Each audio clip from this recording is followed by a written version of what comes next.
Mak aku minta radio yang boleh dengar Quran dan juga boleh dengar radio.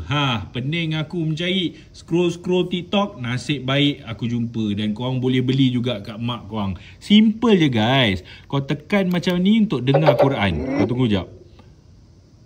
Play by TS Card. Bismillahirrahmanirrahim. Kalau kau nak dengar radio, kau tukar kepada FM. Kau cari dulu channel dia.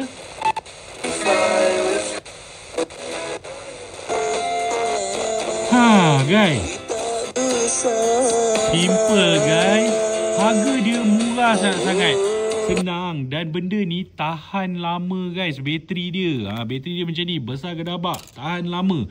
Dan kalau habis bateri dia charge pakai USB ni je. Murah sangat guys. Kau belilah untuk mak kau kat kampung tu. Senang dia tengah masak, nak dengar Quran ke, nak dengar radio ke, apa lagi, check beg kuning guys.